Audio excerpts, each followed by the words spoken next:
नमस्ते दोस्तों, मैं हूं आपका दोस्त भगवती प्रसाद पुरोहित एडवोकेट। और आज के वीडियो में हम समझने वाले हैं कि एक पक्षी आदेश के खिलाफ अपील कहां होगी और एक पक्षी आदेश कितने प्रकार के होते हैं। तो देखिए दोस्तों, एक पक्षी आदेश जो रहते हैं वे दो प्रकार के होते हैं। आज का वीडियो अगर आपने पूरा देख लिया तो आपके सारे फंडे क्लियर हो जाएंगे। ठीक है, आगे बढ़ने से पहले मेरा आपसे निवेदन है कि आपने चैनल को सब्सक्राइब नहीं किया तो चैनल को सब्सक्राइब कीजिए और वीडियो को लाइक कर दीजिए। देखिए दोस्तों, सबसे पहले हम इस ग्राफ के माध्यम से ऐसे समझेंगे कि जैसे क नाम का एक व्यक्ति है और एक व्यक्ति है ख नाम का। ठीक है, ये दो लोग हैं। इसमें से क नाम का व्यक्ति जो है यह किसी भी न्यायालय में किसी भी प्रकार का कोई प्रकरण पेश करता है, चाहे वह तहसीलदार के वहां भी पेश कर सकता है, नायब तहसीलदार के वहां पेश कर सकता है, साइबर तहसीलदार के वहां पेश कर सकता है, या उपखंड अधिकारी या एसडीओ या फिर कलेक्टर या अपर कलेक्टर, आयुक्त या अपर आयुक्त या राजस्व मंडल के समक्ष किसी भी प्रकार का यह क जो है प्रकरण पेश करता है। वो प्रकरण आवेदन भी हो सकता है, अपील भी हो सकती है, वो प्रथम अपील भी हो सकती है और द्वितीय अपील भी हो सकती है। ठीक है, तो जैसे कोई प्रकरण अगर पेश होता है, इस क के द्वारा कोई प्रकरण पेश किया जाता है, जैसे उदाहरण के रूप में हम ऐसे मानेंगे कि तहसीलदार के समक्ष इस क ने कोई आवेदन पेश किया। ठीक है, तो क्या होगा कि कानूनी प्रक्रिया यह है कि उस प्रकरण का तहसीलदार के द्वारा इस ख को नोटिस भेजा जाएगा। ठीक है, नोटिस भेजा जाएगा और उस नोटिस में तारीख लिखी रहेगी कि इस ख को तहसीलदार के समक्ष कब उपस्थित होना है। ठीक है, तो जो तारीख जो लिखी रहेगी उस तारीख को अगर यह ख उपस्थित नहीं होता है तो ऐसी स्थिति में इस ख के खिलाफ एक पक्षी आदेश कर दिया जाएगा। क्या किया जाएगा? एक पक्षी आदेश कर दिया जाएगा और इस क की सुनवाई करते हुए इस ख के खिलाफ फैसला कर दिया जाएगा। ठीक है, तो इसमें दो प्रकार के एक पक्षी आदेश हो गए हैं। ठीक है, पहला एक पक्षी आदेश कौन सा? पहला एक पक्षी आदेश होता है कि यह ख जो है जब न्यायालय के समक्ष उपस्थित नहीं हुआ और उसके बाद में भी इस क का प्रकरण तहसीलदार के समक्ष चलता रहा। ठीक है, तो पहला एक पक्षी आदेश हुआ। उस एक पक्षी आदेश को निरस्त करवाने के लिए यह ख जो है, यह जिस न्यायालय ने इसके खिलाफ एक पक्षी आदेश किया था और उसके बाद में भी उस न्यायालय के समक्ष, चाहे इनमें से कोई सी भी न्यायालय हो सकती है, उसके समक्ष वह प्रकरण चलता रहा, तो उस प्रकार का जो आदेश रहता है उसके खिलाफ यह ख जो है उसी न्यायालय में जिसने इसके खिलाफ एक पक्षी आदेश किया है उसी न्यायालय के समक्ष 35(3) की अर्जी देकर, कौन सी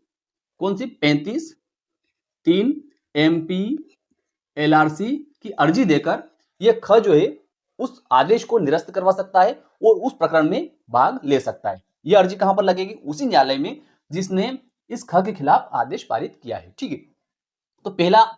एक पक्षी आदेश तो यह हो जाता है। ठीक है, अब दूसरा एक पक्षी आदेश कौन सा होता है उसको भी थोड़ा सा हम समझ लेते हैं। तो देखिए, दूसरा एक पक्षी आदेश वह होता है जब तहसीलदार महोदय के समक्ष इस क ने कोई प्रकरण पेश किया, उस क के प्रकरण पर से इस ख को कोई सूचना पत्र जारी हुआ और ख को सूचना पत्र जारी होने के बाद में यह ख जो है या तो न्यायालय के समक्ष उपस्थित नहीं हुआ या न्यायालय के समक्ष उपस्थित तो हुआ लेकिन बाद में अनुपस्थित हो गया और वह प्रकरण जो है वह तहसीलदार महोदय के समक्ष इस क का चलता रहा और आखिरी में क के पक्ष में और इस ख के खिलाफ उस प्रकरण में आदेश हो गया, जबकि यह ख जो है उस प्रकरण में आखिरी तक उपस्थित नहीं हुआ था और इस व्यक्ति के खिलाफ और इस व्यक्ति के पक्ष में न्यायालय के द्वारा अंतिम आदेश पारित कर दिया गया, तो उसे भी एक पक्षी आदेश कहा जाता है। ठीक है, अब पहले हमने समझा था कि अगर इसको सूचना पत्र मिला और यह उपस्थित नहीं हुआ लेकिन बाद में 35(3) की अर्जी देकर यह उपस्थित हो गया। ठीक है, तो इस प्रकार का एक पक्षी आदेश जो था वह जिस न्यायालय ने इसके खिलाफ एक पक्षी आदेश किया था उसी न्यायालय से वापस से निरस्त हो गया। लेकिन यह व्यक्ति जो है तहसीलदार महोदय के समक्ष या इनमें से किसी भी न्यायालय के समक्ष जहां पर इसके खिलाफ प्रकरण पेश हुआ था उसमें या तो यह शुरू से आखिरी तक उपस्थित नहीं हुआ नोटिस मिलने के बाद में, या इसको नोटिस मिल गया और नोटिस मिलने के बाद में यह एक आध बार उपस्थित हुआ और उसके बाद में प्रकरण के आखिरी तक उपस्थित नहीं हुआ और ऐसी स्थिति में इसके खिलाफ प्रकरण में अंतिम आदेश हो गया और इसके पक्ष में हो गया, तो ऐसी स्थिति में यह व्यक्ति जो है उस आदेश को कैसे निरस्त करवा सकता है और कहां पर अपील कर सकता है। तो देखिए, यह व्यक्ति जो है अगर तहसीलदार महोदय ने या नायब तहसीलदार महोदय ने या साइबर तहसीलदार महोदय ने किसी प्रकार का आदेश पारित किया है तो ऐसी स्थिति में यह व्यक्ति जो है यह उपखंड अधिकारी महोदय के समक्ष उसकी अपील कर सकता है। ठीक है, या फिर अगर कोई अपील जो है इस क ने उपखंड अधिकारी महोदय के समक्ष पेश की है और उस अपील में अगर यह उपस्थित नहीं हुआ है और ऐसी स्थिति में इस व्यक्ति के खिलाफ किसी प्रकार का कोई आदेश, अंतिम आदेश हो चुका है और वह एक पक्षी आदेश हुआ है,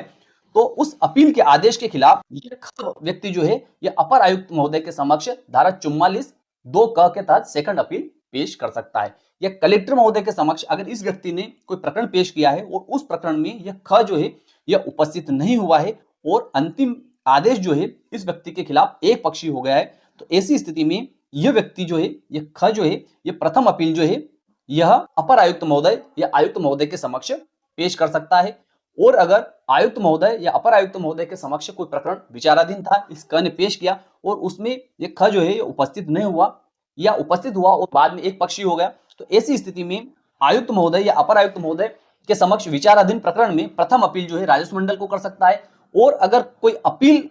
आयुक्त महोदय या अपर आयुक्त महोदय के समक्ष इस क ने पेश की थी और उसमें एक पक्षी फैसला अगर इस व्यक्ति के खिलाफ हो चुका है, तो सेकंड अपील जो है यह व्यक्ति जो है यह राजस्व मंडल को धारा 44(2) के तहत कर सकता है। आज की जानकारी आपको कैसी लगी आप कमेंट कर जरूर बताएं। फिर मिलते हैं अगले वीडियो में, तब तक के लिए जय हिंद जय भारत।